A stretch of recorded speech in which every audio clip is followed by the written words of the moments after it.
Hi, everyone. My name is Julie Cruzal. I'm the Operations Manager at TAL Global, and I welcome you to today's presentation that will focus on the California Senate Bill 553, a bill to protect workers from workplace violence.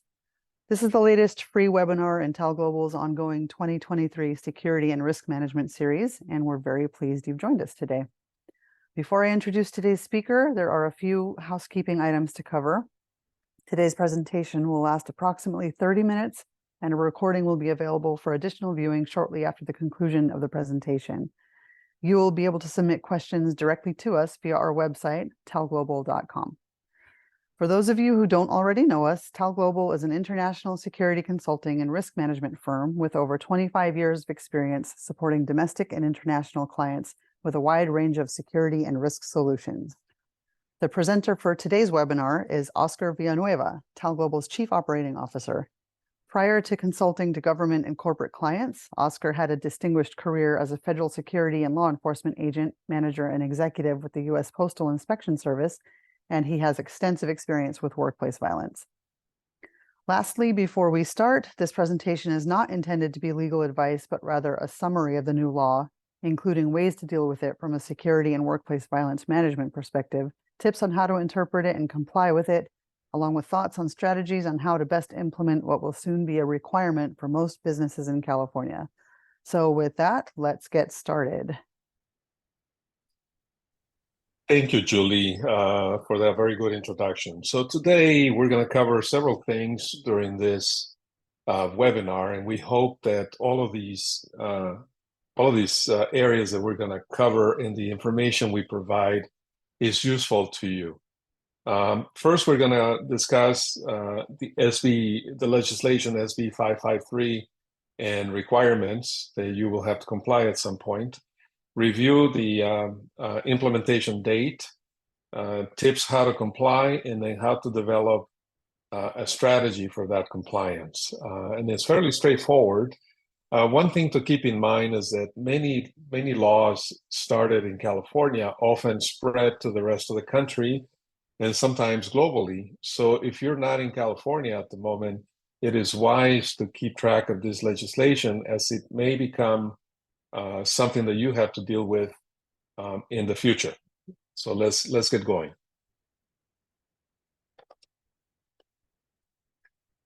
So SB 553 or 553 actually makes a good sense for employers.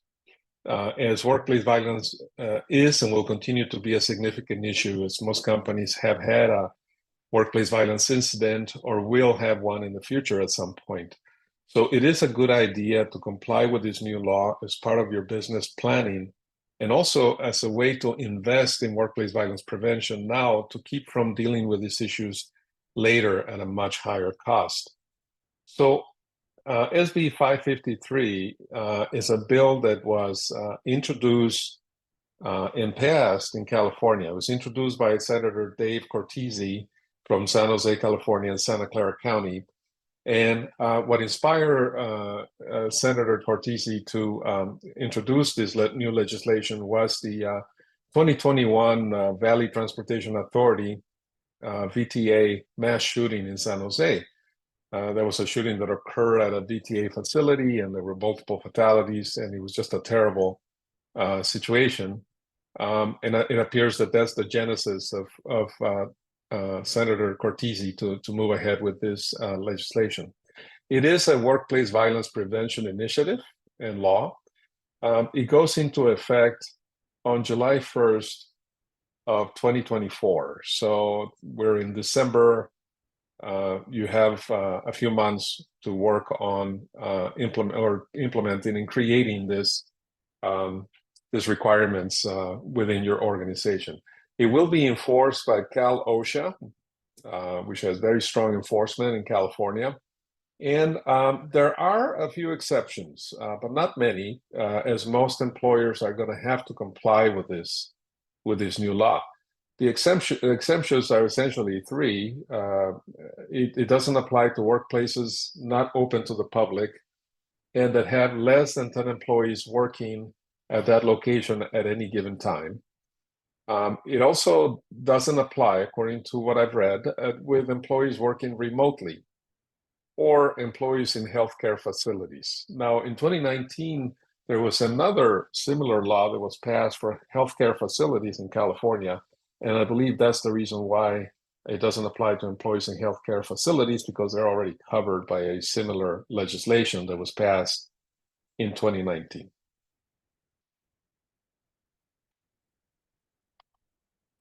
So let's talk about the requirements. Here's a summary list of areas that you need to comply with with this law. I would recommend that you review the legislature language carefully on your own before moving forward to make sure that you have a clear understanding of it. This is by necessity a summary, so there may be some other points in there that apply to you, but generally speaking, the requirements are to develop a workplace violence prevention plan with employee involvement. Employee involvement is important here because the law intends to have employees be a part of the process of developing and implementing the plan. So that's an important consideration. The plan needs to be accessible to employees, meaning it has to be visible. They should be able to inspect it. There's a number of ways that this can happen. For example, it can be posted on a website that employees have access to. There's a number of different ways that you can make it accessible to employees. The plan must assign responsibilities. The workplace violence prevention plan that you will need to create needs to assign responsibilities, meaning who is responsible for what, who's the person keeping the document going and updated, and such other areas that need to be taken care of when it comes to the workplace prevention plan. So there has to be individuals assigned to dealing with this issue within your organization. The plan needs to be reviewed annually, and one of the good things about reviewing the plan annually is that you have an opportunity to take a look at it and treat it as a living document, meaning that you can update it, change it, make it better, delete something that doesn't apply any longer, and so forth. So it must be reviewed annually. There's also a requirement that training be provided for all employees. Also, there has to be the development of an assessment and protocols for response, including alerts, notifications, evacuation, or shelter in place, and how to get assistance. So employees need to be able to know all of these areas, and it needs to be communicated to them. Also, there's a requirement to have a violent incident log of all incidents that occur within the organization or against the organization, and maintain a log of post-incident investigations. In other words, what did the organization do about it once you had an incident to deal with? Employees need to know how to get help from law enforcement or designated company personnel. So if an employee has an issue, they have a concern about workplace violence, they need to be able to have someone internally or even reach out to law enforcement to get some support with the issue at hand. Also, there's a component here of allowing an employee representative to petition for a temporary restraining order. Temporary restraining orders are often applicable when doing a threat assessment of a workplace violence incident. So the law requires that an employee representative be allowed to petition a restraining order. We already talked about training, and then part of this requirements are part of what the company already has a responsibility of having, which is an injury and illness prevention program. So it's a part of that. It can be standalone, but ultimately it goes hand in hand with your injury and illness prevention program.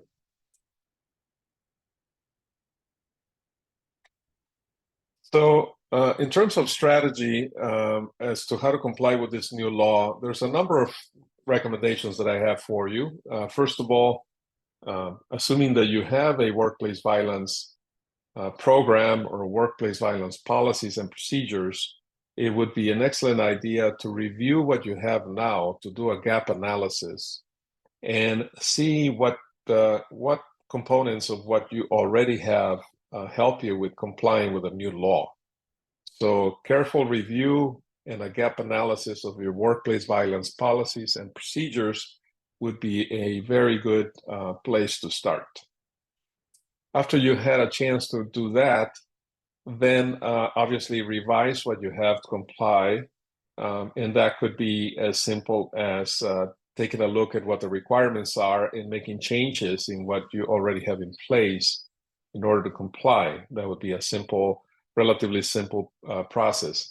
If you have no policies or procedures, which happens with lots of businesses, lots of companies, it would be a great idea at this point to create that new plan, or better, a workplace violence program, which I will cover in subsequent slides as a really good way to take care of this compliance issue with SB 553. Also, consider doing some planning for training. All employees should be trained, and then managers and supervisors should be trained separately, and leadership should be trained separately. And for a very straightforward reason, employees should have awareness of workplace violence, the new law, how the workplace violence prevention plan is going to work at your organization, what their involvement is going to be, and so forth. Managers, supervisors, and leadership need to know a little bit more about workplace violence, including how to handle complaints when it comes to them, how to deal with incidents from a management perspective. So separate training for managers, supervisors, and leadership, it is really, really important. And leadership really could include human resources. It could include facilities. It could include others in other functions that eventually will have to have something to do with workplace violence incidents if one was to occur. The next recommendation I have is to develop a workplace violence prevention plan, obviously incorporating all requirements. This seems obvious because that's what the law tells you, but it is important to make sure that your plan is all-encompassing of what the law requires, and it goes beyond to help you manage workplace violence at work. And then the final recommendation is it could be the case that you don't have internal resources to deal with these requirements and to put together this plan. So it's really important to consider getting professional help if you don't have those internal resources. In order to get this done properly and do it right the first time, sometimes getting professional help, such as a security consultant or a professional that deals with workplace violence, would be an excellent option to help with compliance. So I want to spend a little bit of time giving you what I consider to be the best strategy for this new law, SB 553. I've been involved in developing workplace violence programs for many years, and I think this is the single best way for you to comply with this new legislation. In essence, it covers the requirements of SB 553, but it's flexible enough that you can add different things to it. And it provides organizational guidance regarding how to prevent, mitigate, and manage workplace violence incidents, which is something you should have in your organization, regardless of whether there's a law or not. It's a good management decision to have a workplace violence program in place. And it includes several things that are important. For example, a workplace violence will focus on prevention and management, and it will require such things as a policy. If you don't have one can be created. They're fairly straightforward. Again, it will have organizational responsibilities, procedures, training, how to recover from an incident. And as a best practice, it should also include what we call a playbook approach to responding to workplace violence, depending on the situation. For example, once you have your general areas on the workplace violence program, such as policy, responsibilities, procedures, training, recovery, then you want to put together different scenarios for what needs to happen or how the response will be for specific things that come across when it comes to workplace violence. For example, if you have an active shooter threat, you will handle it a certain way. If you have a physical confrontation between two employees, you will handle it a different way. If you have a client that's coming in and threatening someone at work, you will handle it a particular way. If you have bullying, that would be handled a different way. So by having a playbook approach to how to deal with these issues, as many as you can come up with, it gives you a simple reference that you can take a look at and use in order to deal with anything that has to do with workplace violence in an effective and reasonable way. And so I would recommend first to create a workplace violence program, and second, to consider including a playbook approach to how to respond to workplace violence, depending on the situation.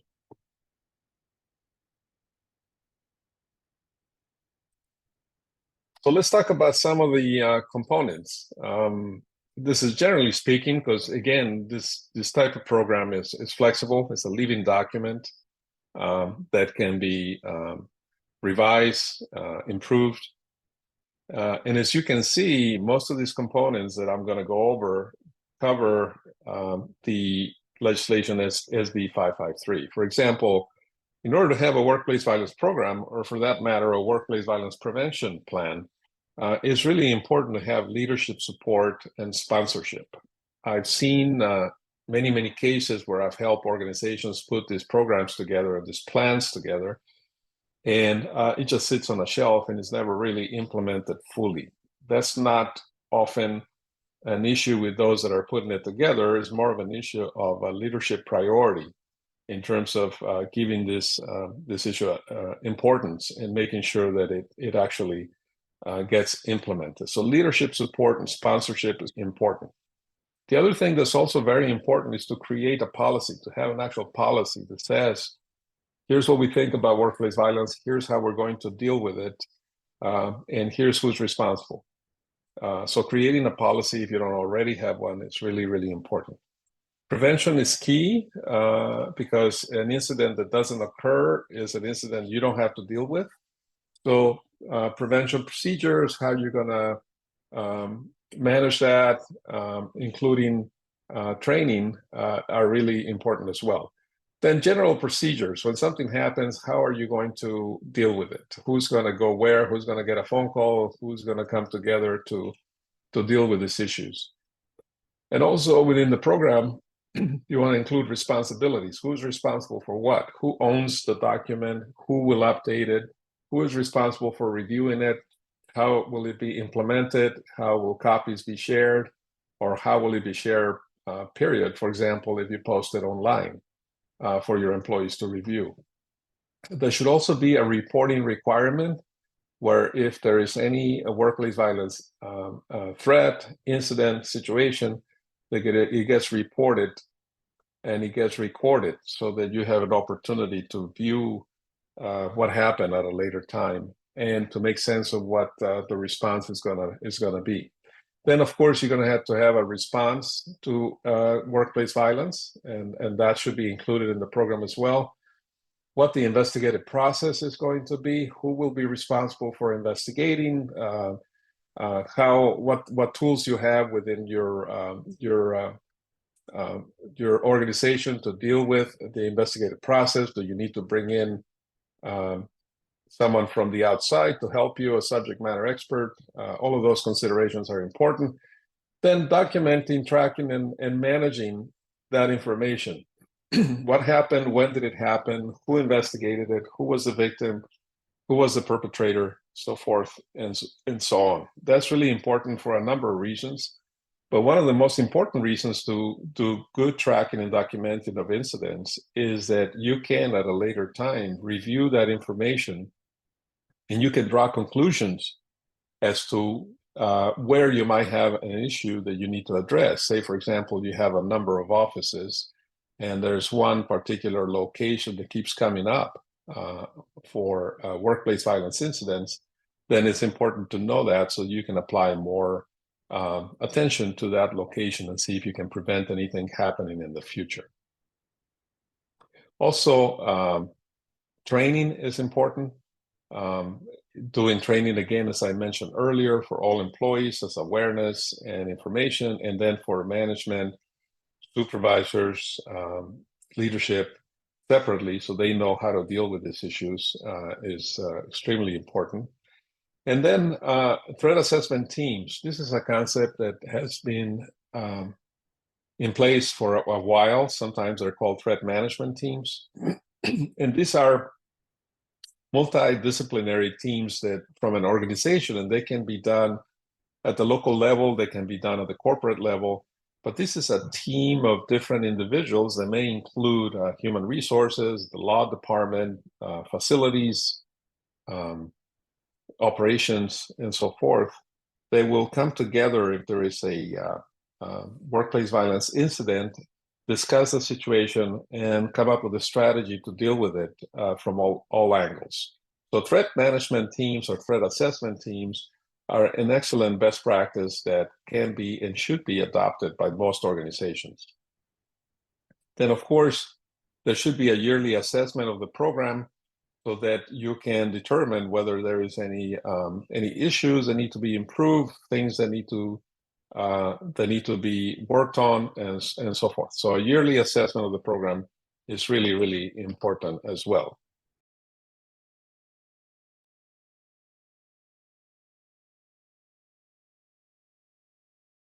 Very good. So let's talk about some additional considerations when it comes to creating a workplace violence program that's going to help you with compliance with SB 553. It really should be a living document, meaning that it doesn't sit on a shelf and is not reviewed by anyone, but rather is used routinely to deal with any concerns that have to do with workplace violence. And it should be updated on a regular basis, at least on a yearly basis, but it should be updated and should be maintained as a living document. Training and coordination is key. Knowledge is power. And if you are able to train all your employees on awareness, and again, management and leadership on how to deal with it at the management level, you're far, far ahead. Behavioral health support is important. This is something that's not often discussed, but this workplace violence situation sometimes can be very stressful and very concerning to people, and it's difficult to recover from this type of situation. So having a behavioral health support, a mental health support, is really important. Usually organizations have some type of EAP, employee assistance program, that may be able to provide this.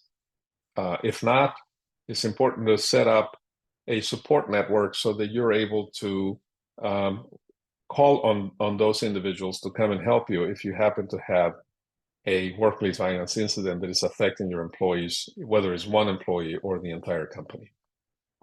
External subject matter expert support can be critical for success, because what happens is if you don't have the expertise and you try to put this together on your own, there will be questions that need to be answered. There will be areas that you may not have the expertise to work on. And having a subject matter expert on workplace violence and putting this type of workplace violence prevention or workplace violence program documents together is really, really critical. So I would suggest that if you find yourself with questions or difficulties putting this together for compliance, that you consider contacting an external subject matter expert. Also, it's important that organizations adhere to the policy and the plan that they're putting together, the program that they're putting together. There's been many instances where I have supported an organization, and that organization goes through the work of doing this and putting it all together, only to not use it and leave it on a shelf. It's important that if you're going to go through the exercise of doing this, and if you have the requirement, from the new law, SB 553, that you actually adhere to the policy, implement it, and use it fully after going to the trouble of putting it together, and concerns about compliance. So adhere to the policy, implement it, and carry it through. And then it's also important to have buy-in from employees. This is a requirement from SB 553. If you have a labor union or labor organizations, it's always good to include them and have buy-in from them. It just makes things a bit easier. And it can be sometimes relationships with labor organizations can be contentious between those organizations and management. But generally speaking, it's much, much better to get them involved and get them to participate in this creation of this program or plan from the get-go. It's just a much better way to deal with this. So some final thoughts. Don't wait. July 1st seems like a faraway date, but the reality is that time moves very quickly.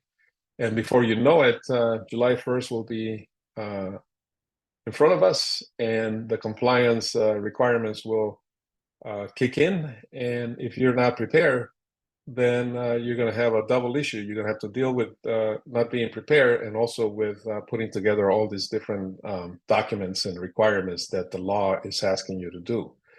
So don't wait. Do it with plenty of haste, and let's get it going and get it on the book, so to speak. So you're in compliance and you're in good shape. If you are, in fact, ahead of this and you're in compliance, it's going to help your organization in a number of different ways. You'll have better coordination, consistency in incident response and management, transparency. You're going to promote a safer and more secure workplace. And one of the side benefits of this is that your employees will notice that you are doing this, and they will appreciate it. I have seen lots of situations where employees really, really appreciate the fact that their organization is taking the time to do something like this. So I would recommend that you do not wait, that you move on this as quickly as you can and getting in a position where you're in compliance with this new law, SB 553. That is all for me. Thank you. Thank you very much, Oscar. We hope this has been informative and useful for our viewing audience, and we welcome all questions you may have about SB 553 or any other security-related matter. Feel free to visit us at talglobal.com and click on the Talk to Us button. This concludes today's presentation, and we hope you can join us again for our next free webinar. Thanks again, everyone, and have a great rest of your day.